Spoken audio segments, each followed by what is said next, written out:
오늘은 본문 말씀으로 비전의 새 부대가 되라 라는 제목으로 부제로 다시 바라보고 다시 걸어보라 라는 제목으로 하나님 말씀 전하겠습니다. 계속해서 신년에 새 부대에 관한 말씀을 전하고 있습니다. 마가복음 2장에서 예수님께서 말씀하셨습니다. 새 포도주를 낡은 부대에 넣는 자가 없다. 이 새 포도주를 낡은 부대에 넣으면 이 부대가 딱딱하기 때문에 부대가 터져서 포도주도 버리고 그 부대도 터져서 다 쓸모없이 버리게 된다. 다시 말하면 반드시 너희들은 새 부대가 되어야 된다라고 예수님께서 그렇게 말씀하셨습니다. 여기서 말하는 새 부대는 우리의 마음을 가르치는 거예요. 하나님께서 날마다 우리에게 새로운 은혜, 새로운 말씀, 새로운 감동, 새로운 인도, 새로운 비전으로 우리를 이끌려고 하는데 우리의 마음이 새 부대가 되지 못하고 우리의 믿음과 신앙의 태도가 새 부대가 되지 못하면 주신 말씀이 오히려 우리를 터뜨리고 그 말씀도 버리게 되고 우리의 신앙도 터져서 쓸모없이 변화된다. 그렇기 때문에 반드시 과거에 사로잡혀 있지 말고 우리의 주관과 우리의 고집에 사로잡힌 낡은 부대로 있지 말고 반드시 새 부대가 되라. 이 말씀을 성경에서 예수님께서 우리에게 주시는 말씀인 것입니다. 2026년도에 우리가 정말 새 부대 되기를 축복합니다. 우리를 향한 하나님의 계획은 평안이고 또 건강이고 번성이고 축복입니다. 할렐루야. 반드시 우리가 새 부대가 되어야 됩니다. 그래서 우리가 올해 새 부대가 되기를 결단하고 그 하나님께 은혜를 구하면 하나님께서 우리 안에서 새롭게 행하실 줄 믿습니다. 우리가 말씀이 증거되고 하나님께서 우리에게 복을 줄게, 하나님 새 은혜를 부어줄게 라고 아무리 주님께서 은혜를 주셔도 우리가 우리의 경험 붙들고 우리의 생각 붙들고 변하지 아니하면 그것은 아무것도 아닙니다. 다 쏟아버리게 되는 것입니다. 그래서 새 부대의 핵심은 뭐냐? 우리가 새 부대가 되는 핵심은 바로 겸손입니다. 겸손해야 말씀을 받아들일 수 있습니다. 겸손해야 말씀이 증거될 때 아멘하고 말씀을 받을 수 있는 것입니다. 여러분, 말씀이 주어질 때 아멘하고 말씀을 받기를 축복합니다. 할렐루야. 이게 제가 캠프 때 은혜 받은 거예요. 아이들이 얼마나 순수한지 그 앞에 선 목사님이 문화상품권 하나 준대요. 제 뒤에 바로 앉은 어린아이가 하나 있었거든요. 제가 얼굴을 보니까 초등학교 2, 3학년 되겠어요.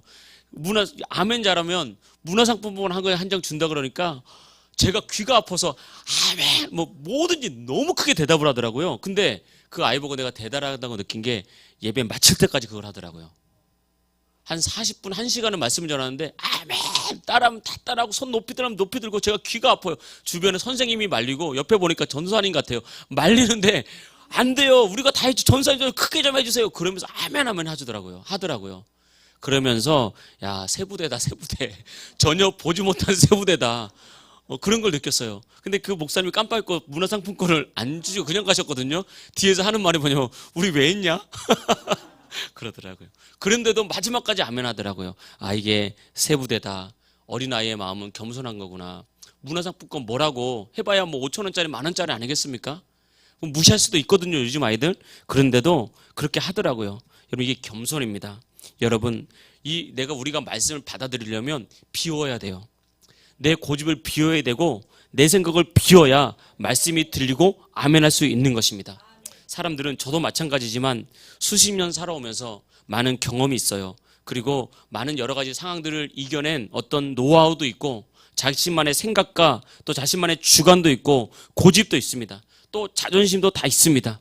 그런데 여러분, 그걸 버려야 말씀이 들립니다. 신기한 건 그걸 버리면 말씀이 달리 들리기 시작해요.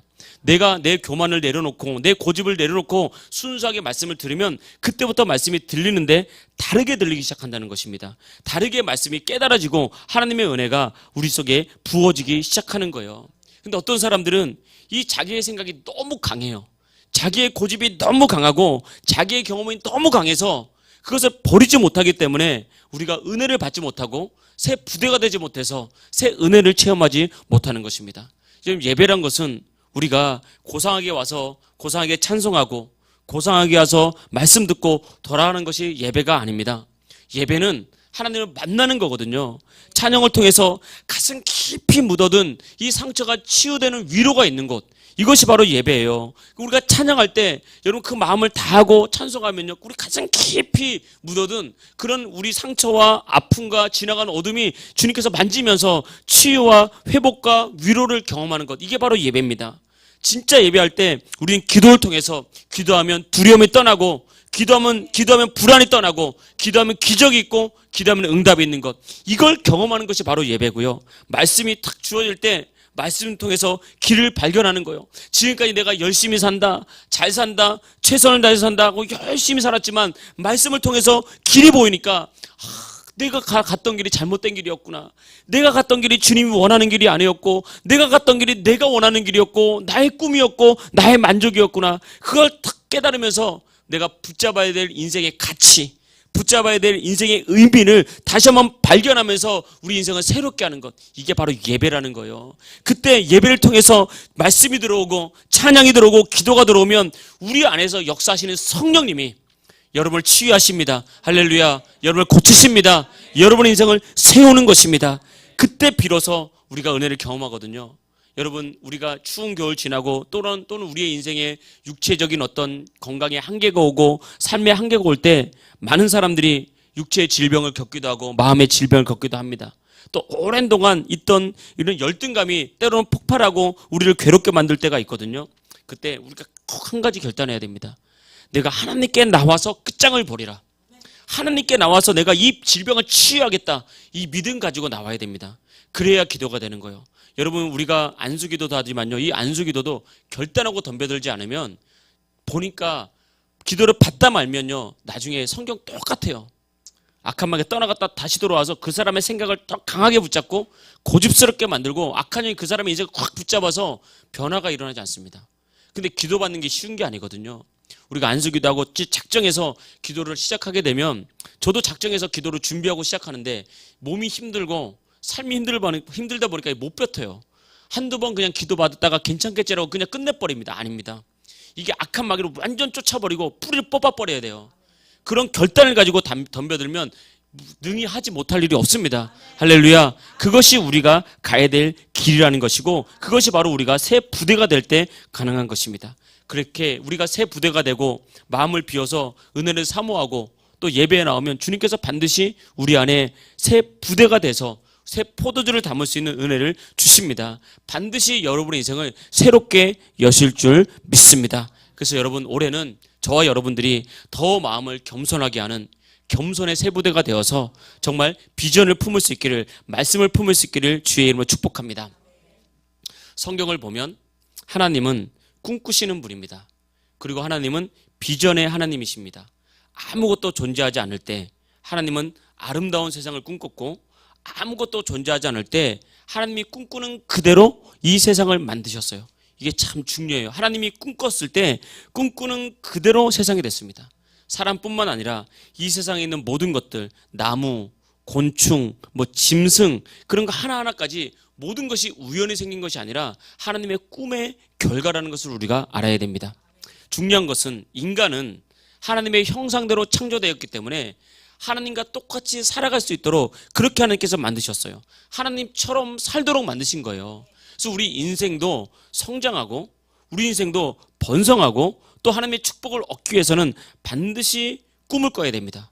하나님처럼 꿈을 통해서 하나님은 우리 인생을 먹이고, 꿈을 통해서 우리 인생을 새롭게 하고, 여러분 꿈을 통해서 여러분의 가정을 세우는 것입니다. 그래서 우리 자신에 대한 꿈과 비전이 있어야 되고, 여러분 가정에 대한 꿈이 있어야 되고, 여러분 교회에 대한 꿈과 비전을 같이 공유해서 꿈을 먹고 살아야 되는 것입니다.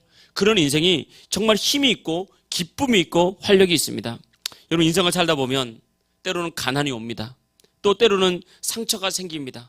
때로는 질병이 옵니다. 이게 괜찮을 때는 이게 얼마나 큰 어려움인지 우리는 잘 모르죠. 우리가 가난하지 않고 그냥 내가 하는 일이 그냥 잘 되고 그냥 아주 부자가 아니라도 무탈하게 되면 이 가난의 어려움을 우리가 잊어버리고 잘 모릅니다.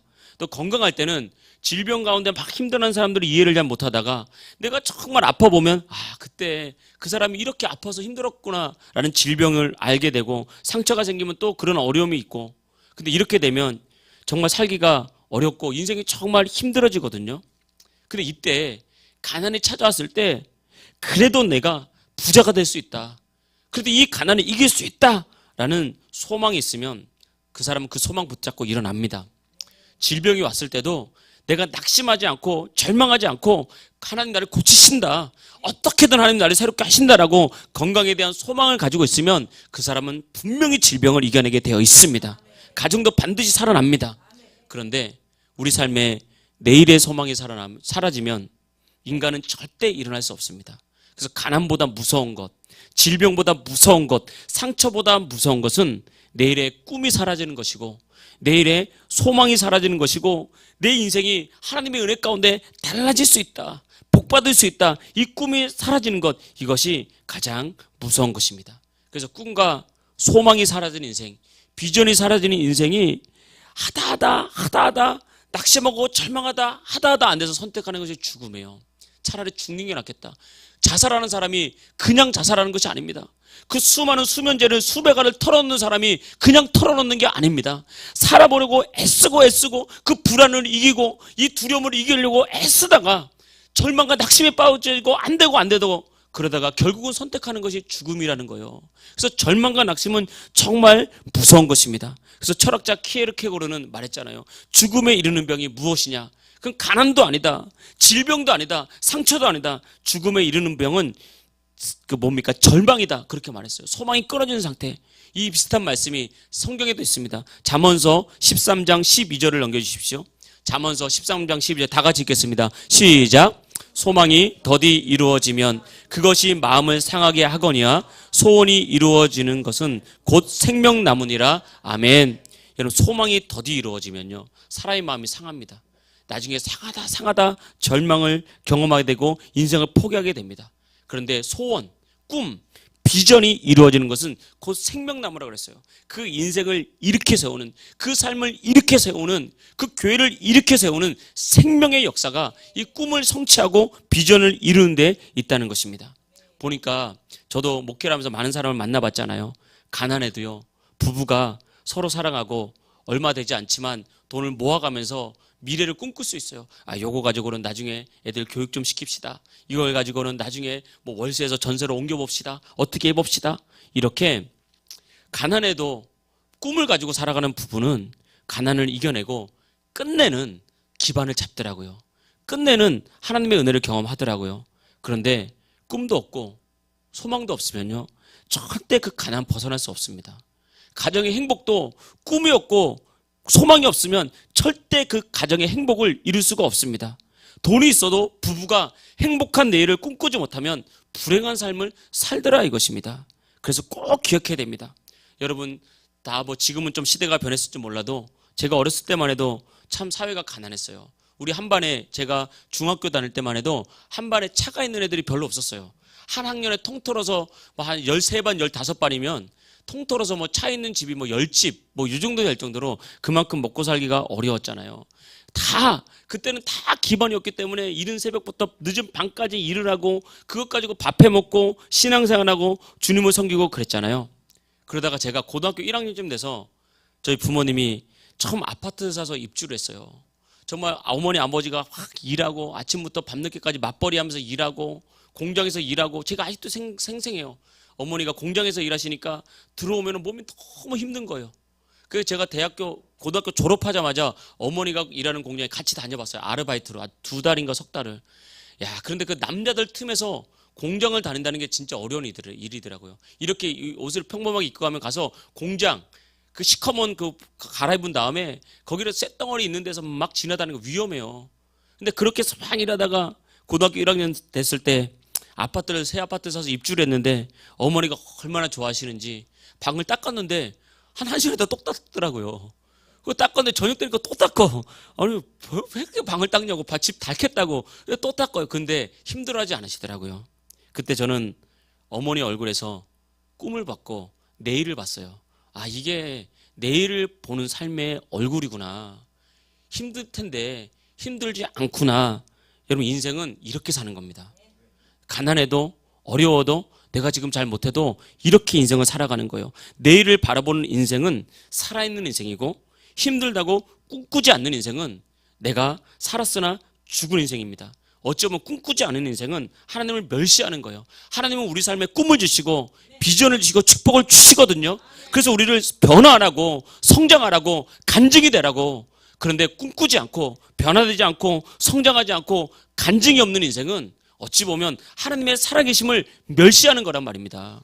교회도 마찬가지입니다. 교회도 꿈을 꿔야 됩니다. 비록 지금은 힘들고 비록 지금은 어려워도 우리가 꿈꾸지 않으면 변화되지 않습니다. 꿈꾸지 않으면 성장할 수 없고 꿈꾸지 않으면 하나님께 쓰임받을 수 없는 거예요. 그래서 하나님은 언제나 하나님의 사람에게 꿈을 주신단 말이에요. 가정에서는 부모님, 엄마, 아빠, 때로는 자식이 크다 보면요, 자식들 안에 있는 꿈을 부모가 보면 뭉클할 때가 있습니다. 자식들 안에 있는 꿈을 부모가 보면 정말 나같이 부족한 사람에게 이런 자녀가 났구나, 진짜 내가 한 게 없고 다 하나님의 은혜구나라는 것이 확 밀려올 때가 있다고요. 여러분, 사람은 꿈으로 움직이는 거예요. 지금 신앙생활 똑같습니다. 여러분 가운데 같이 신앙생활 하는데 똑같은 집사님이고 똑같은 성도님이고 똑같은 권사님인데 어떤 사람은 꿈을 딱 가지고 비전을 가지고 내가 하나님께 쓰임 받으리라, 우리 가정을 믿음의 가정으로 세우겠다, 내가 우리 주의 몸된 교회, 우리 풍성한 교회를 한번 부족하지만 함께 세워보는데 한 마음 품겠다라고 꿈과 비전을 가지고 쫙 신앙생활하면 그 옆에 있으면요, 불이 같이 붙어요. 우리 이런 신앙생활도 이렇게 해야 되는 것입니다. 때로는 고난이 오고 때로는 부족하고 때로는 힘들어도요, 포기하면 안 됩니다. 절대 포기하면 아무것도 이룰 수 없는 거예요. 하나님께서 주신 비전을 붙잡고 하나님 바라보고 예배하고 있으면 때가 되면 반드시 하나님께서 꿈과 비전을 이루어 주실 줄 믿습니다. 오늘 14절 말씀 보겠습니다. 롯이 아브람을 떠난 후에 여호와께서 아브람에게 이르시되 너는 눈을 들어 너 있는 곳에서 북쪽과 남쪽 그리고 동쪽과 서쪽을 바라보라 쭉 말한 다음에 뭐라고 말했냐면 17절, 너는 일어나 그 땅을 종과 횡으로 두루 다녀보라, 내가 그것을 어떻게 한다? 내게 주리라. 꿈을 계속 꾸고 있고 비전을 품고 있으면 그 비전은 하나님께서 이루시는 거예요. 그러니까 결과는 하나님께 맡기고 우리가 해야 될 것, 내가 여전히 꿈을 꾸고 여전히 그 꿈을 꾸는 대로 믿음 주신 대로 행하고 여전히 예배하고 기도하고 있으면 반드시 꿈을 이룹니다. 여러분 간증이 될 것입니다. 은혜가 될 것입니다. 여러분을 통해서 하나님 영광 받으실 줄 믿습니다. 교회도 마찬가지입니다. 여러분, 교회가 절대 잃어버리지 말아야 될 것은 꿈입니다. 비전이고 사명입니다. 여러분, 교회가 사명 감당하는 것이 쉽습니까? 어려워요. 교회가 사명 감당하는 것이 어렵습니다. 그리고 때로는요, 내가 우리 교회를 믿음 안에 같이 한번 세워봐야지, 내가 연약하지만 같이 섬기고 같이 봉사하고 같이 헌금하면서 한번 섬겨봐야지 라는 마음 먹으면요, 어깨가 무거워요. 그래서 여러분, 성도님들보다 집사님들이 어깨가 더 무거워야 됩니다. 할렐루야. 집사님들보다 권사님들이 어깨가 더 무거워야 돼요. 목사가 어깨가 더 무거워야 됩니다. 그런데 여러분, 우린 무거우면 힘들다 그러죠. 무거우면 부담스럽다 그러지 않습니까? 아닙니다. 그게 잘 사는 거예요. 할렐루야. 저를 따라 볼까요? 어깨가 무거운 것이 잘 사는 거다.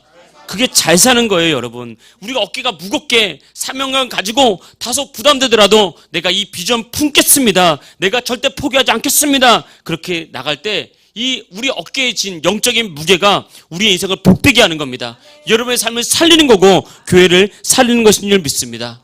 지금은 많은 사람이 모여 있어도 또 화려한 것 같아도 낡은 부대가 되면 복음을 해서 아무것도 못해. 말끝마다 안 된다, 못한다, 힘들다. 어떤 교회는 뭐 하나 하려고 그러는데 목사님이 뭐 하나 그냥 추진하지 못하고 돈 뭐 좀 쓰면 다 회의하고 써도 되냐 말아야 되냐. 하나님이 못해요, 여러분. 그렇게 하나님이 일을 하는 것이 아닙니다. 사명 감당합시다, 새로운 비전에서 헌신합시다라고 외칠 때 아멘! 벌떼처럼 달려들어서 아멘하고 같이 헌신하는 교회가 될 때 그 교회 삽니다. 그 교회를 통해서 여러분 인생 삽니다. 가정이 살고 자녀가 살고 여러분들의 직장과 사업이 살 줄 믿습니다. 그런데 바빠서 안 되고 누가 오기로 해서 안 되고 약속이 있어서 안 되고 그래서 인생이 안 되는 거예요. 우리 인생은 우리가 생각하는 대로 우리의 믿음대로 되는 거예요. 계속 안 되니까 되는 일이 없는 것입니다. 우리가 하나님께 노하잖아요. 하나님 역사가 없어요. 하나님 말씀 앞에 예스, 아멘, 그 말씀 내 사명으로 바뀌었습니다, 아멘하고 나갈 때 하나님 역사하는 겁니다. 그런데 그 앞에서 말씀 앞에서 주저하고 머뭇거리면 어떻게 하나님께서 역사할 수 있겠습니까? 여러분, 우리 교회가 아멘하는 교회 되길 축복합니다. 여러분의 가정에 말씀의 아멘에서 축복이 나타나는 가정 되길 축복합니다. 교회는 꿈이 있는 교회가 되어야 되고 인생은 꿈이 있는 인생이 되어야 되는 것입니다. 그래서 여러분, 여러분의 인생을 꿈꾸는 인생으로 만드십시오. 꿈꾸는 인생으로 살아가십시오.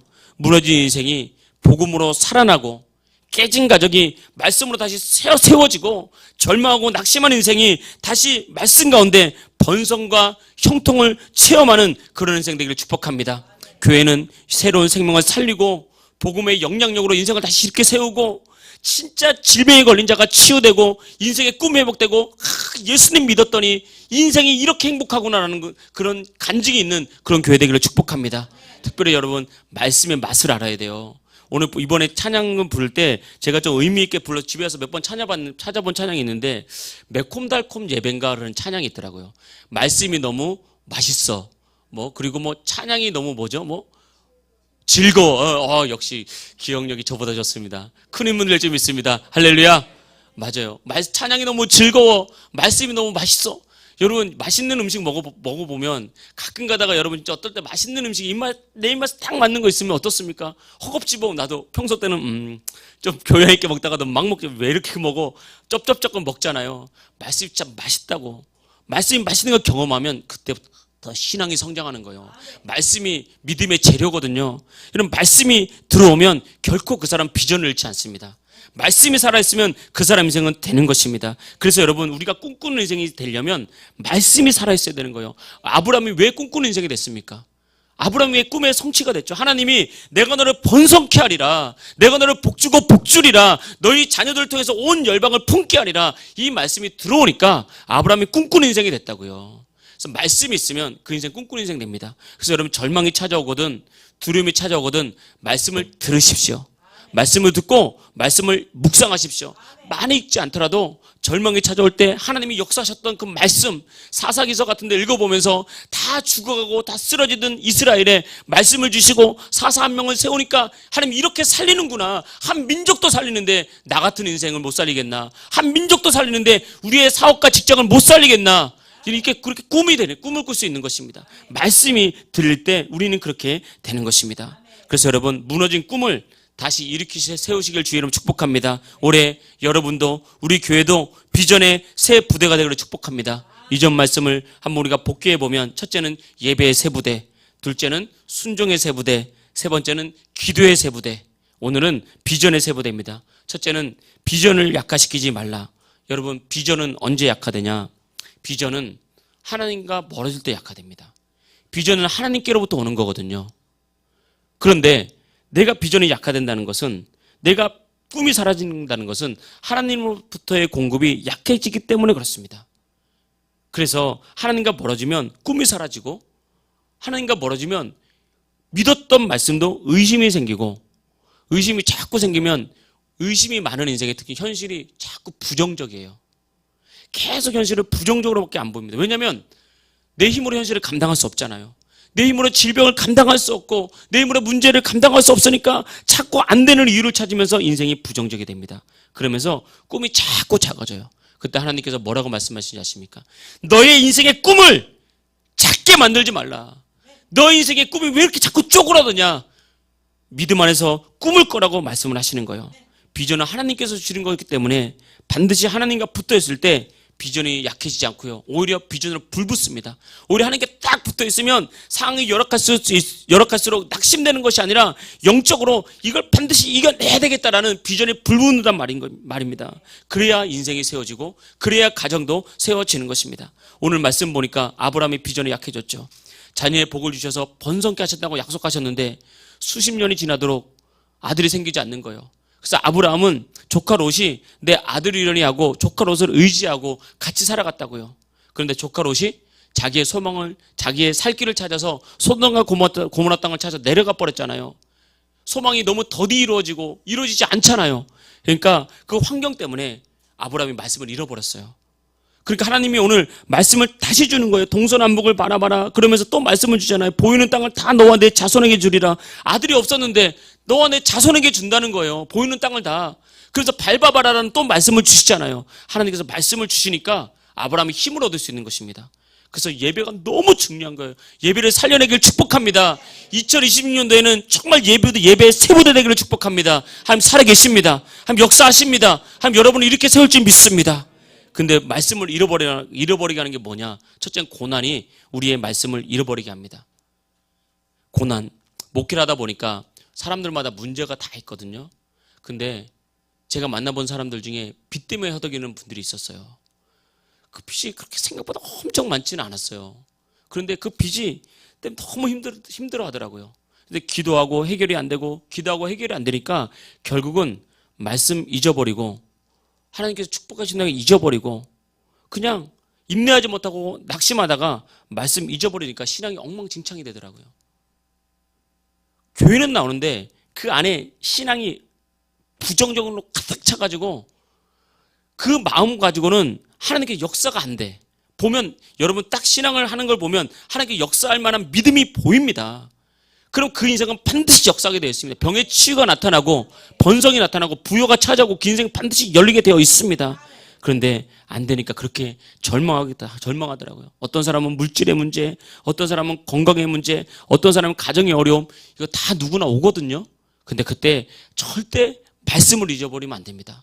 너무 힘드니까 하나님이 전능하시다는 그 말씀, 하나님이 살아계시다는 말씀, 나를 번성케 하시고 나를 고친다는 그 말씀을 잊어버리니까 낙심이 팍 찾아오면서 말씀을 잊어버리더라고요.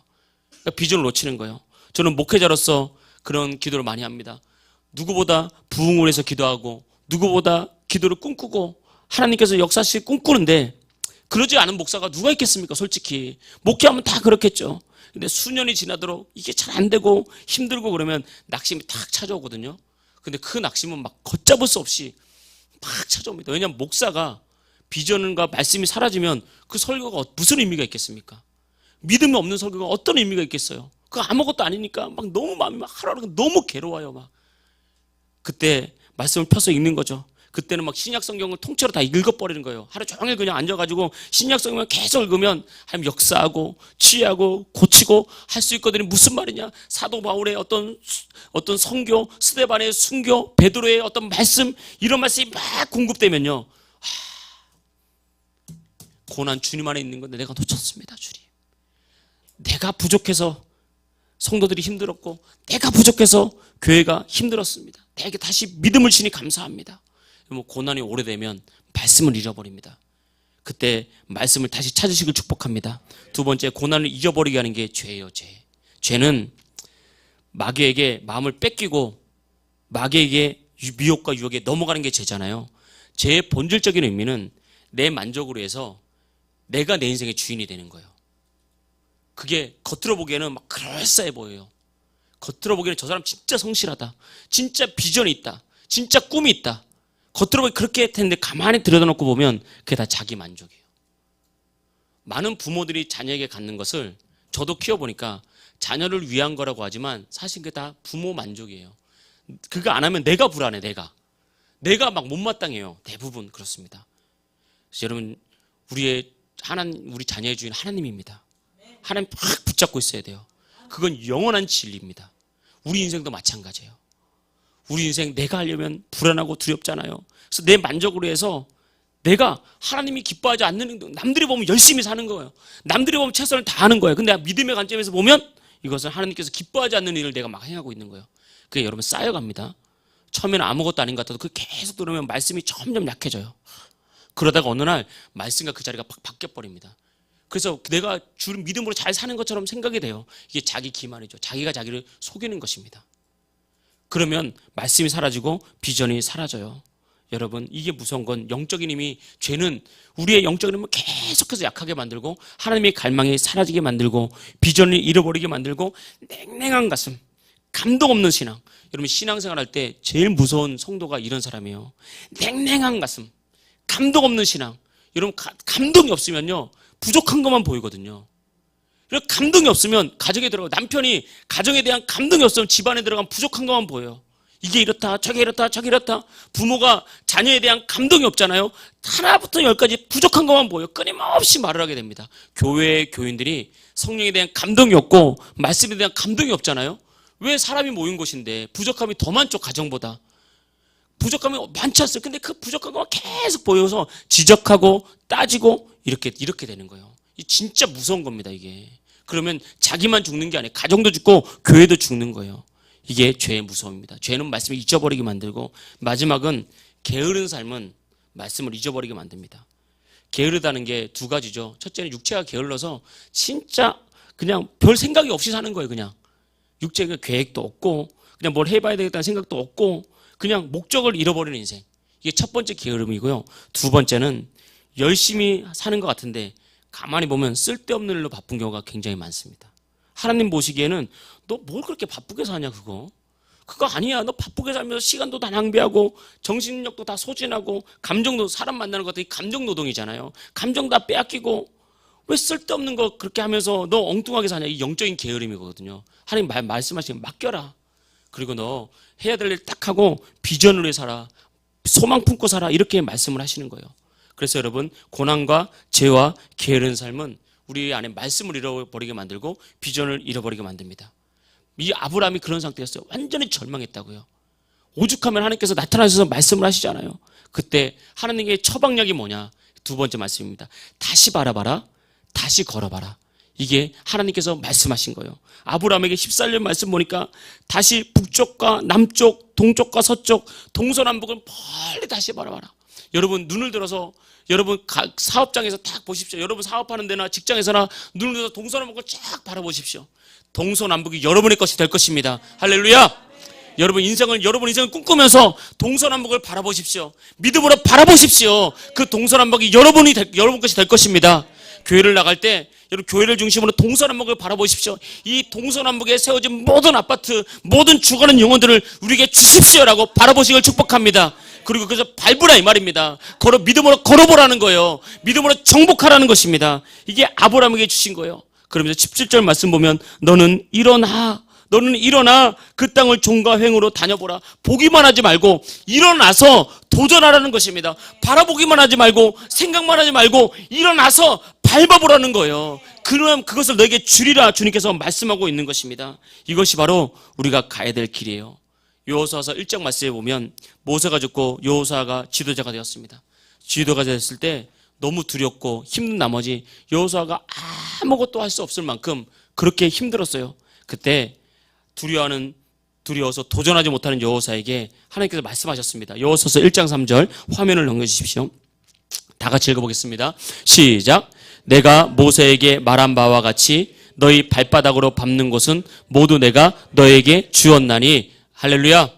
이겁니다. 발바닥으로 밟아야 됩니다. 다시 말하면 믿음으로 도전해야 됩니다. 믿음으로 발을 떼십시오. 그리고 믿음으로 먼저 가서 정복하십시오. 하나님께서 반드시 역사하실 줄 믿습니다.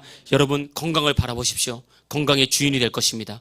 번성을 바라보십시오. 번성의 주인공이 될 것입니다. 교회의 부흥을 바라보고 하나가 되면 우리 교회가 부흥의 주인공이 될 것입니다. 이 땅에 소망을 주는 교회가 될 줄 믿습니다. 이런 은혜가 저와 여러분에게 여러분의 가정과 직장과 사업에 교회에 넘치기를 주의 이름으로 축복합니다. 할렐루야.